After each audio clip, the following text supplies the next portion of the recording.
Welcome to মুনমুনের classroom. আমরা করছি class 11-এর কেমিস্ট্রির সেকেন্ড সেটের কোশ্চেন ব্যাংকের সেকেন্ড সেটের ফার্স্ট পার্ট আজকে। এনথালপি কাকে বলে এবং তার সাথে দিয়েছে দেখাও যে স্থির উষ্ণতায় আদর্শ গ্যাসের প্রসারণে এনথালপির কোনো পরিবর্তন হয় না। কোনো সিস্টেমের আন্তঃশক্তি এর সঙ্গে ওই সিস্টেমের পিভি শক্তি যোগ করলে মোট যে পরিমাণ শক্তি পাওয়া যায় তাকে ওই সিস্টেমের এনথালপি বা পূর্ণতাপ বলে। আদর্শ গ্যাসের সমুষ্ণ প্রসারণে যদি গ্যাসের চাপ ও আয়তন যথাক্রমে P1 ও V1 থেকে পরিবর্তিত হয়ে P2 ও V2 হয়, তবে প্রক্রিয়াটিতে এনথালপির পরিবর্তন del H equal to del U plus PV, bracket তুলে কি আছে del U plus del PV,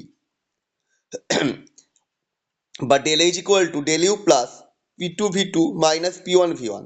এটা 1 নম্বর ইকুয়েশন। আদর্শ গ্যাসের সমুষ্ণ প্রসারণে P1 V1 equal to P2 V2 এবং আন্তঃশক্তির পরিবর্তন ডেল ইউ ইকুয়াল টু 0। সুতরাং ডেল H ইকুয়াল টু কত হবে 0, অর্থাৎ আদর্শ স্থির উষ্ণতায় স্থির উষ্ণতা আদর্শ গ্যাসের প্রসারণে এনথালপির কোনো পরিবর্তন হয় না। পরের কোশ্চেন দেখো, কতবার ছিল হেসের তাপ সমষ্টি সূত্রটি বিবৃত করো। ডেল H ও ডেল S এর ভিত্তি করে সকল উষ্ণতায় কোনো একটি প্রক্রিয়া স্বতঃস্ফূর্ত কখন হবে তার শর্তটা লিখতে বলেছে। কোনো রাসায়নিক বিক্রিয়া একটি ধাপে ঘটলে এনথালপির যে পরিবর্তন হয়, যদি বিক্রিয়াটিকে একাধিকভাবে ঘটানো হয় তবে মোট এনথালপির পরিবর্তন পূর্বোক্ত এনথালপি পরিবর্তনের সমান হবে, অবশ্যই যদি প্রারম্ভিক এবং অন্তিম অবস্থা একই হয়। যদি ডেল H এর মান ঋণাত্মক ও ডেল S এর মান ডেল H এর মান ঋণাত্মক ও ডেল S এর মান ধনাত্মক হলে যে কোনো উষ্ণতায় প্রক্রিয়াটি স্বতঃস্ফূর্ত হবে। তারপরে যে আয়পাক নাম লিখতে, এর আয়পাক নাম হবে 3-chloro-pent-1-in-4-ine। পরেরটা গঠন সংখ্যা থাকতে বলেছে 2-oxapent-2-enal যৌগটা। এটা হবে CH3CO, CH double bond CH single bond CHO। Butane 1 ol আর বিউটান 2 অলের মধ্যে কোন ধরনের সমাবেশ দেখা যায় এবং এদের মধ্যে কোনটা আলোক সক্রিয়?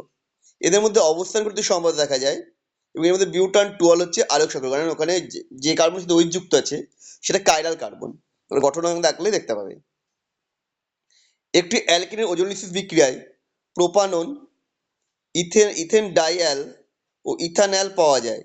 অ্যালকিনটির গঠন সংকেত লিখতে বলেছে। অ্যালকিনটা হচ্ছে 2-মিথাইল হেক্স 2,4-ডাইইন। এর গঠন সংকেত দিয়ে দিয়েছি, ছবিটা তুলে নাও। আর এবি শনাক্ত করতে বলেছে। দেখো এমনি H বার দিলে পারে মার্কোনিকভ সূত্র অনুসারে হয়েছে 2-ব্রোমোপ্রোপেন, আর যদি পারক্সাইড উপস্থিতি করা হয় তাহলে অ্যান্টি মার্কোনিকভ হবে, এটা হবে 1-ব্রোমোপ্রোপেন।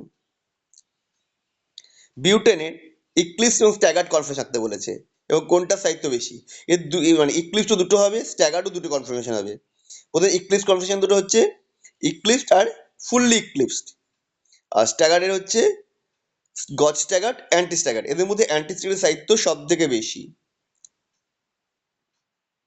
ডিটারজেন্ট কিভাবে জল দূষণ ঘটায়? ডিটারজেন্টের দুটি প্রধান অংশ হলো পৃষ্ঠতল সক্রিয় পদার্থ আর হচ্ছে বিল্ডার বা ফিলার। এরা উভয় জল দূষণে দায়ী। পৃষ্ঠতল সক্রিয় পদার্থ কিভাবে করে না, এগুলো জলের পৃষ্ঠটান হ্রাস করে, ফলে জলের সঙ্গে তেল জাতীয় পদার্থের মিশ্রণে ইমালশন ও ফেনার সৃষ্টি হয়। এই পদার্থগুলি সাধারণত জৈব বিশ্লেষ্য নয়, তাই এদের দূষণ দীর্ঘস্থায়ী হয় এবং ডিটারজেন্ট ফেনার উপরিতলে জমা হয়ে জলকে বায়ু ও সূর্যকিরণ থেকে পৃথক রাখে, ফলে জলের অক্সিজেন ডিমান্ড সেটা হ্রাস পেতে থাকে। বিল্ডার বা ফিলার কি করে না, ডিটারজেন্টের বিল্ডার বা ফিলারে উপস্থিত ফসফেট যৌগ থেকে উৎপন্ন ফসফেট আয়ন জলে উপস্থিত ক্ষারতা সৃষ্টিকারী ক্যালসিয়াম ও ম্যাগনেসিয়াম আয়নের সাথে বিক্রিয়া করে দাব্য জটিল লবণ উৎপন্ন করে। ফসফেট আয়ন গঠিত এই জটিল লবণগুলি শ্যাওলা ও জলজ উদ্ভিদের পুষ্টিকর খাদ্য হিসেবে ব্যবহৃত হয়, ফলে ইউটিফিকেশন ঘটে। ওজোন গহ্বর সৃষ্টিতে সিএফসির ভূমিকা। সিএফসি সমূহ স্ট্র্যাটোস্ফিয়ারে ওজোন স্তর ধ্বংসে অনুঘটক রূপে কাজ করে। অতি বেগুনি রশ্মির আঘাতে সিএফসি বিয়োজিত হয়ে সক্রিয় ক্লোরিন পরমাণু উৎপন্ন করে। এই সক্রিয় ক্লোরিন পরমাণু ওজোন স্তরের O3 সঙ্গে বিক্রিয়া করে অক্সিজেন ও ক্লোরিন মনোক্সাইড উৎপন্ন করে।